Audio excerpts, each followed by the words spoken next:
தோணும் போதெல்லாம் படம் பார்த்துட்டு ரிவ்யூ கொடுக்குற நம்ம இந்த வாரம் ஏப்ரல் 4ஆம் தேதி டேரக்டாக நெட்ஃப்ளிக்ஸில் ஷாஷி கான் டைரக்ட் பண்ணி மாதவன், நயன்தாரா, சித்தார்த், மீரா ஜாஸ்மின் இவங்கெல்லாம் முக்கிய கதாபாத்திரம் நடித்து வெளியே இருக்கிற டெஸ்ட் படத்தை பற்றி பார்க்க போகிறோம். வாங்க வீடியோ வரைக்கும். முதல்ல மீரா ஜாஸ்மினோட கேரக்டரை ஃப்ளாட்டாக கொடுத்துருந்தாங்க. அவங்களுடைய கேரக்டரை இன்னும் கொஞ்சம் நல்லாவே எழுதி யூஸ் பண்ணியிருந்திருக்கலாம்.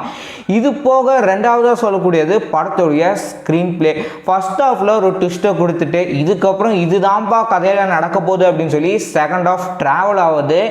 ஒரு கேரக்டர் டிரான்ஸ்ஃபர்மேஷன் இந்த படத்தில் கொடுத்துருந்தாங்க. ஸோ அந்த கேரக்டரு தேவையில்லாமல் இப்படி பண்ணிட்டு இருக்காரு. அவருடைய கேரக்டரை நம்ம அக்செப்ட் பண்ணாத அளவுக்கு தான் இந்த படத்தோடைய செகண்ட் ஹாஃப் கொண்டு ஷாஷிகாந்த் ட்ரை பண்ணியிருக்காரு. பட் நம்மளுக்கு அந்த ஒரு த்ரில்லிங் நம்மளுக்கு ஒர்க் ஆகாத மாதிரி தான் இருந்தது.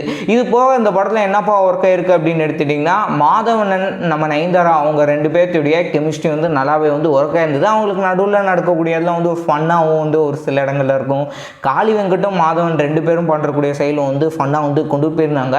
அண்ட் ஃபர்ஸ்ட் ஆஃப் நம்மளுக்கு பார்க்கும்போது அவருடைய ப்ராஜெக்ட் எப்படிப்பா பண்ண போகிறாரு, இவங்களுக்கு குழந்தை பிறக்குமா இல்லையா, அடுத்தது கிரிக்கெட்டில் டெஸ்ட் மேட்ச் விளையாண்டுட்டு இருக்கக்கூடிய ஒரு சித்தார்த், அவர் ஃபேமஸான ஒரு கிரிக்கெட் பிளேயராக இருக்கிறாரு. ஸோ இப்படியான கதையில என்ன நடக்க போகுது, அடுத்தடுத்து என்ன நடக்க போகுது அப்படின்னு சொல்லி சுவாரஸ்யமாக கொண்டுட்டு போயிருந்தாங்க. ஆனால் செகண்ட் ஹாஃப் தான் சொதப்பிட்டாங்க.